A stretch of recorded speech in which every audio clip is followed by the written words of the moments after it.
Ça va? Ça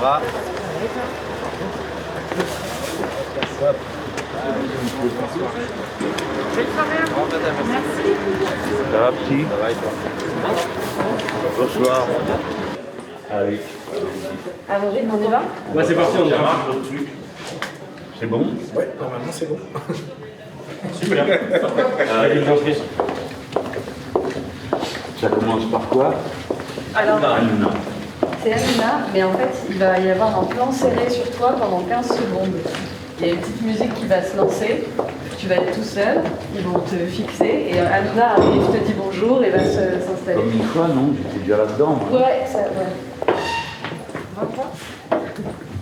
Bonsoir, monsieur. Bonsoir.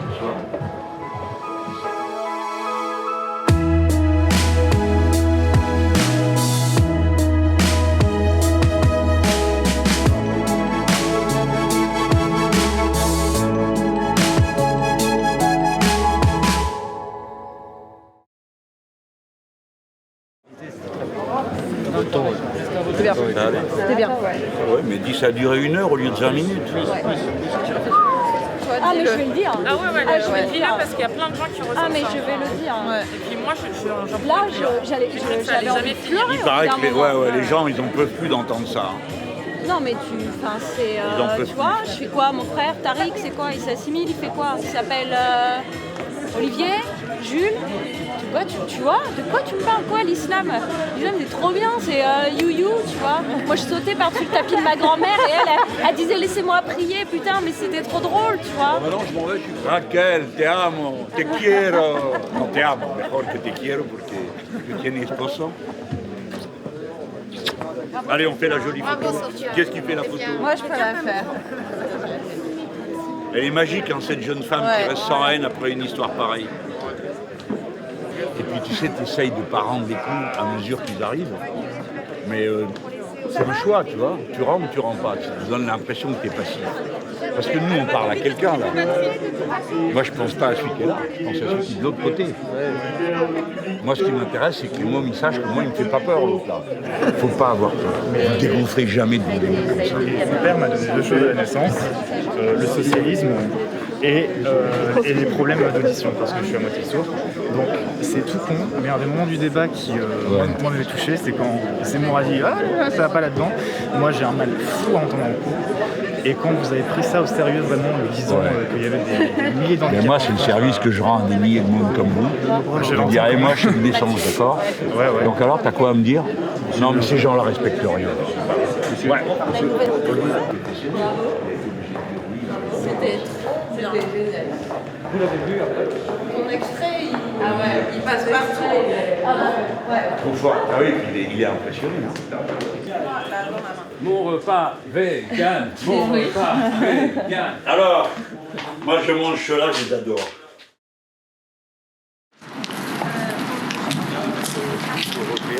J'ai une armée, là. Bonjour. Enchantée. Ravie. Et là, on va Qu'est-ce où qu'on alors? fait là-dedans? Qu'est-ce qu'on fait? Qu'est-ce que c'est ça? C'est beau ça, hein? C'est la liberté, regardez, elle a brisé une chaîne. C'est génial parce que grâce à Jean-Luc Mélenchon, je découvre des choses. Vous voyez? Vous aurez impacté dans la vie de Magali Berda la découverte de monuments. Ils veulent un mot de retard pour les cours. C'est génial. Sérieux? Oui, vraiment? Pourquoi vous êtes en retard d'abord? Parce qu'ils veulent une qu'en fait, photo. on est parti sur Bordeaux, on nous a croisé par hasard en fait, et là on est encore allé. Vous êtes un alibi en fait. Vous voyez que c'est une valable, attends. Ah bah je pense quand même. Max, 1 heure de plus. Et il a cours de philo en plus là. Oh! Cours de philo là, ouais. Et c'est quoi le sujet là? Là on fait le travail et la technique. Et c'est pour en dire quoi? Le travail et la technique. Bah, la conscience des classes, la lutte ouvrière, etc. On fait tout ça. Si jamais Zemmour entend parler de ça, il va vous dire qu'on fait du cours de marxisme, conscience de classe. Écoutez, dans notre pays, il se suicide en moyenne un paysan par jour. Depuis le début de l'année, 10 policiers se sont suicidés. Dans l'éducation nationale, c'est 1 par semaine. C'est dire que quelque chose se passe qui manifeste sous la forme la plus aiguë l'impasse dans laquelle nous nous trouvons. Dès lors, faire cesser la peur au travail, d'une tâche dont on ne voit plus le sens, d'une situation dont on ne voit plus où elle peut nous mener, est une priorité. Autrement dit, le droit au bonheur, le goût du futur, sont des aspirations auxquelles il faut répondre politiquement par des moyens qui limitent, qui abrogent la souffrance, mais aussi par autre chose qui s'appelle l'élan de l'enthousiasme. Bon. Est-ce que tout le monde est arrivé? Plus personne traîne dans le couloir? Bonjour à toutes et tous. Alors, on fait un petit point comme on fait chaque semaine. Bon, la semaine dernière, ça a été une semaine importante, avec encore des gros temps forts pour la campagne. Le premier temps fort, ça a été le meeting de Bordeaux. C'était lundi dernier. Certains et certaines d'entre vous y étaient présents. Bon, je pense que tout le monde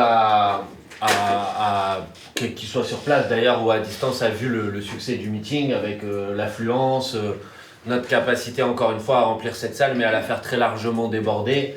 Et d'ailleurs, c'est un succès qui a été remarqué et traité médiatiquement autour de l'idée quand même que dans cette campagne, après le meeting de Nantes, après le meeting de Strasbourg, le meeting de Bordeaux à son tour, était un meeting qui démontrait une véritable dynamique dans cette campagne.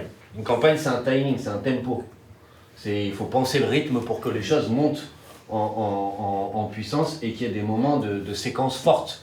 15 réunions publiques qui ont eu lieu la semaine dernière sans Jean-Luc Mélenchon, donc avec des parlementaires, des oratrices, orateurs nationaux de la campagne.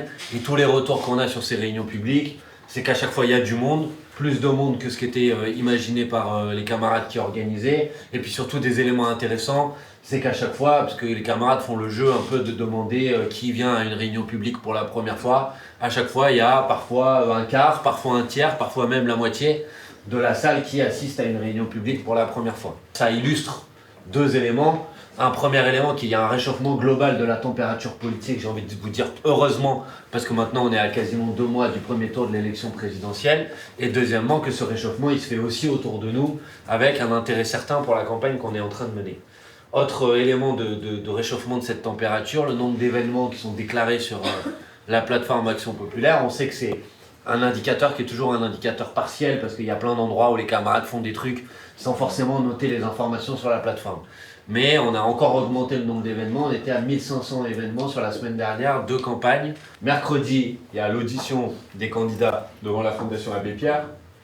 Et donc on va en profiter pour mettre un petit focus, un petit zoom logement, qui est une thématique qui monte en puissance. On sait très bien que c'est de plus en plus difficile de se loger aujourd'hui et que la part consacrée au logement dans les ressources d'une personne est de plus en plus importante.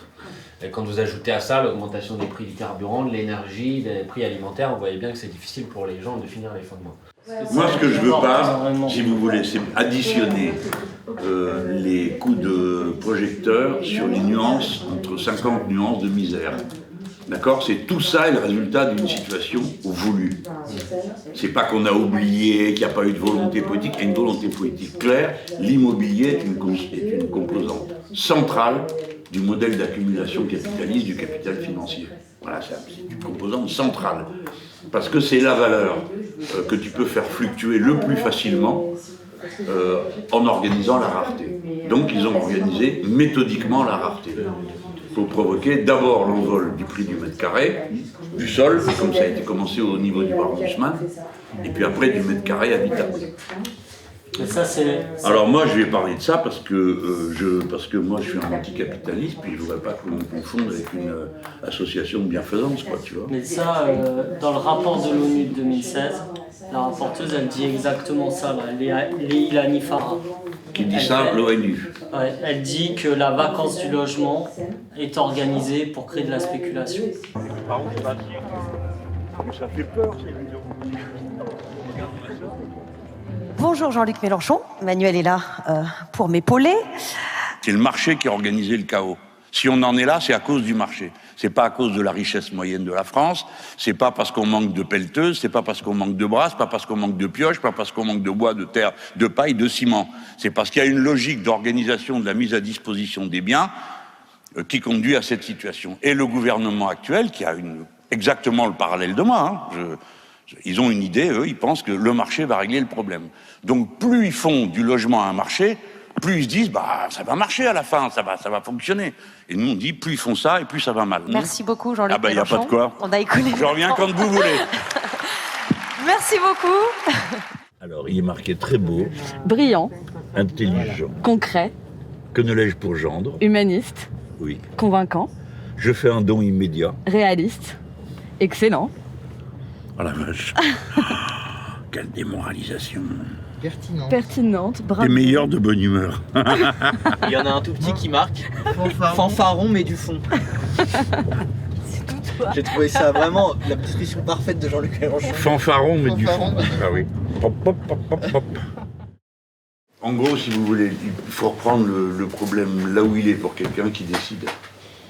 La décision de départ, c'est quel résultat vous voulez obtenir. Est-ce que vous voulez qu'on fasse monter tout le monde en niveau, ou vous pensez que c'est pas forcément utile? Donc si vous pensez qu'il faut faire monter le niveau de tout le monde, vous faites la seule chose qu'il y a à faire, c'est construire des facs et recruter des profs. Je ne serais pas gêné de dire une réponse aussi dure que de dire il faut autant de place pour les gens qu'ils ont de demande. Voilà. Pourquoi? Parce qu'à la fin, ça rapporte à la société. C'est mieux une société où tout le monde atteint un haut niveau qu'une société où les gens sont bloqués tout le long ou dressés au fric. Parce que l'histoire en question, elle va se terminer comme ça. C'est-à-dire, si dans le service public, vous n'avez pas, on va vous dire, on vous prend à tel ou tel endroit, ou vous avez une année de prépa, blablabla, comme ils ont fait pendant tout un temps pour les études de médecine. Les critères d'attribution de la bourse font que aujourd'hui, je n'ai plus de bourse, ce qui est un problème pour boucler les fins de mois, à chaque fois. D'accord. Et de la même manière, la montée de la précarité étudiante, tant sur le plan financier que sur le plan psychologique, parce que je ne sais pas combien de personnes ici autour de la table a eu à un moment donné besoin d'avoir recours au SSU, mais c'est absolument impossible d'avoir un rendez-vous rapide. Donc dans quelle mesure est-ce que vous pourriez justement régler ce problème de précarité par des bourses qui pourraient nous permettre à la fois de vivre tranquillement sans avoir besoin de salariés, avec des critères d'attribution qui font que toutes les personnes puissent les toucher. En l'occurrence, j'aimerais bien juste témoigner pour quelques amis que j'ai qui sont... alors certains qui travaillent en 30 heures à côté de la fac et honnêtement, en tout cas moi en droit, c'est énormément de travail, que ce soit en cours ou à côté des cours, et je ne sais pas s'ils y arrivent, et je pense qu'ils n'y arrivent pas à cumuler à la fois le travail donc dans des fast-food et en même temps travailler le droit. Alors en l'occurrence, ils n'ont pas encore le résultat, mais je pense... et pourtant ils sont loin d'être bêtes. Donc je trouve que c'est pas normal. Moi je suis pour une allocation d'études. D'accord? Alors c'est pas moi qui l'ai inventé. Il se trouve que j'ai retrouvé des traces de cette histoire-là, tenez-vous bien, dans un congrès de l'UNEF de 1956. Alors, c'est dire que c'est une vieille idée. Alors, qu'est-ce qu'il y a? Pourquoi vous rigolez? Moi, j'étais à l'UNEF, le premier qui rit, ça va me tourner. Ça part de l'idée que ça s'appelle allocation d'autonomie, donc c'est parce que vous voulez être autonome. Alors, on a calculé en se demandant quel pouvait être le bon chiffre. En général, il n'y en a pas de bons chiffres. Ce dont on était sûr, c'est qu'on ne pouvait pas faire moins que le seuil de pauvreté. En France, le seuil de pauvreté, c'est 1 000 €. Hein. En disant bien que 1 000 €, c'est une fortune. Hein. Vous avez des gens qui gagnent moins que ça en travaillant. Donc on est parti de ça, et je ne sais plus comment on est arrivé à 1 063 €, l'allocation d'autonomie. Merci à vous d'avoir eu la patience de me supporter pendant 1 heure. J'ai appris des choses, j'ai volé à quelques-uns d'entre vous des formules. Je vais... Mais maintenant, ils m'ont tous vu, donc je ne les utilise pas ce soir. Il ne faut pas s'en rappeler. Pour les jeunes qui restent, je vous propose qu'on débriefe autour d'un café. Il y a les animateurs des Jeunes Insoumis, moi je vais rester là.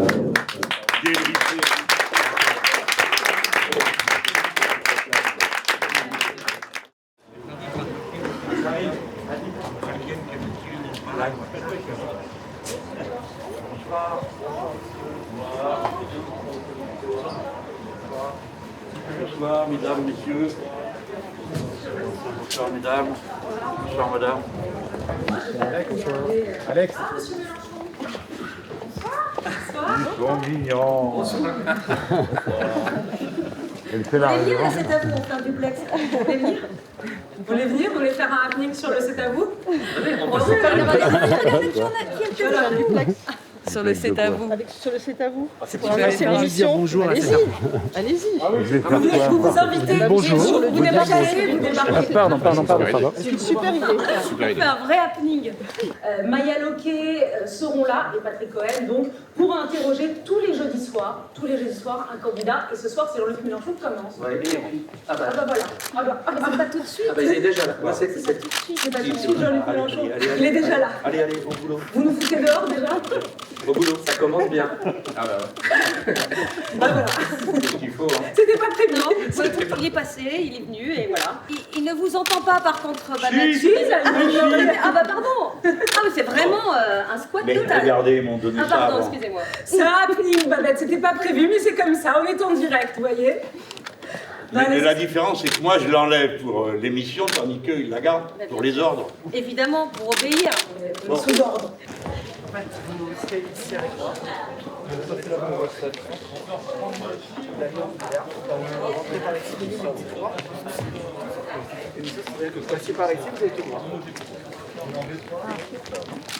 Et là, je change d'avis. Grande marche. La grande marche. Vous installez ici. On va voir d'abord la hauteur du truc. Yes, ça va. Parfait. Attends, il faut que la manche fleurisse. Pas davantage. Quentin? Oui. Ça y est, c'est bon? D'accord. Je sais pas pourquoi vous faites des tables si grandes, mais bon. Parfait.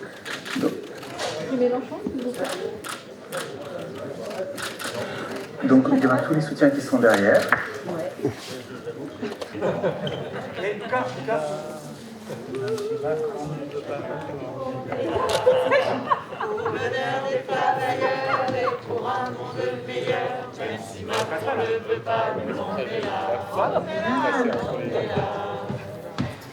Là, ça te va? Et quand il y aura Laurent, tu peux le faire ou pas? Le plan de Laurent, tu pourras le faire?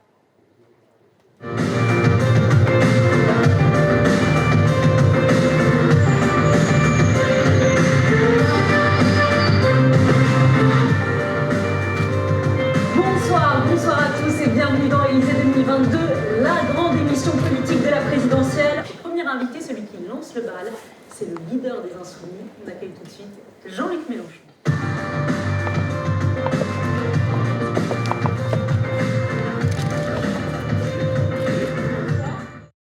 Pensez-vous, c'est tout de suite, c'est sur France 2, on est en direct, merci à vous tous. Merci.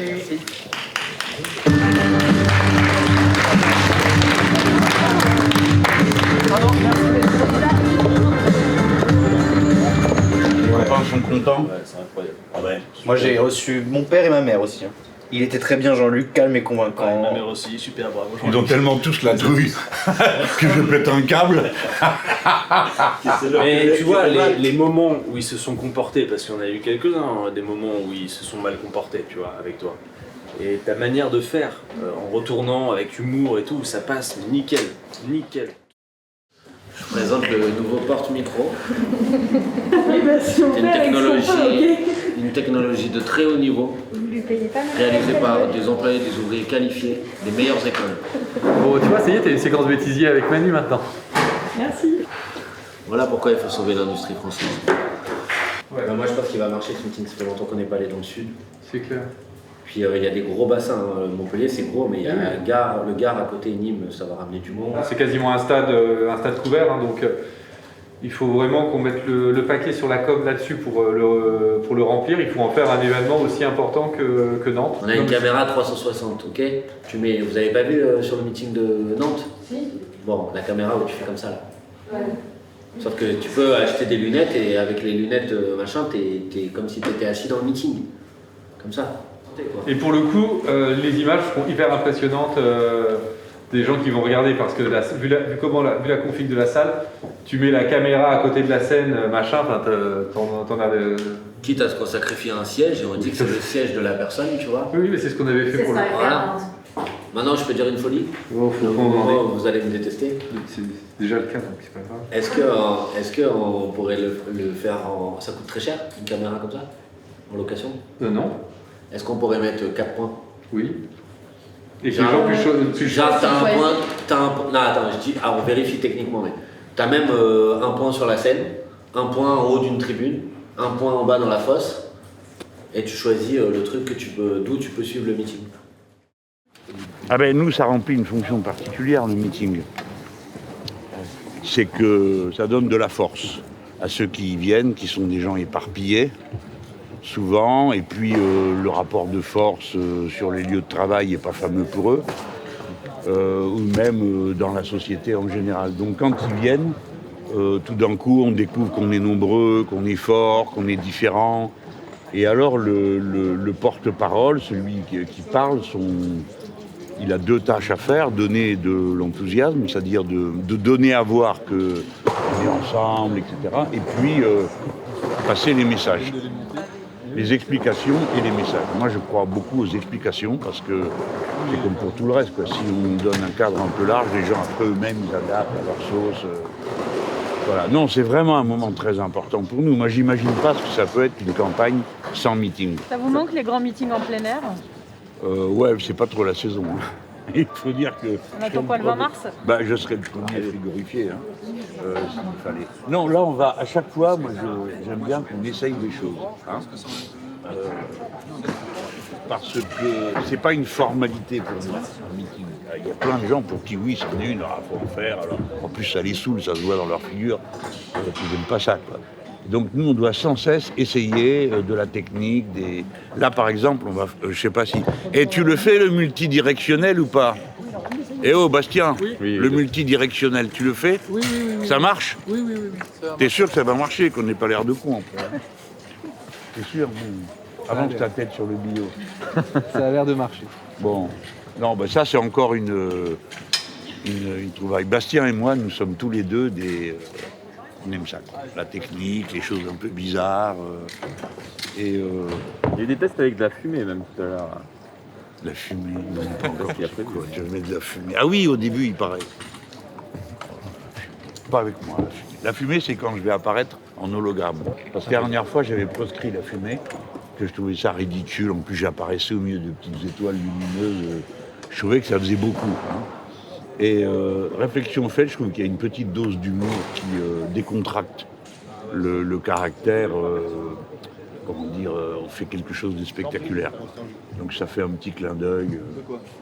J'ai acquis de la culture TikTok entre-temps, et donc je pense qu'il faut un peu de fumée et des étoiles.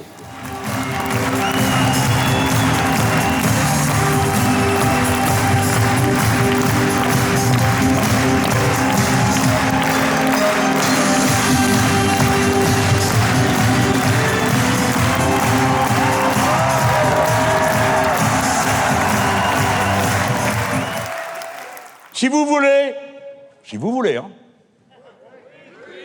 Dans 2 mois, le SMIC, il est à 1 400 € par mois. Si vous voulez pas, votez Macron. Si vous voulez, seulement si vous voulez. Dans 2 mois. Pas dans 10 ans, pas quand la Terre aura changé, pas. Dans 2 mois. Tous les prix de première nécessité seront bloqués. Si vous voulez, l'été prochain, ceux qui ont 59 ans et 360 jours, la retraite. Si vous voulez, hein. Écoutez les gens, avec un bulletin de vote, on peut régler tellement de choses. On peut lancer un tel appel au monde. Il faut que tout change.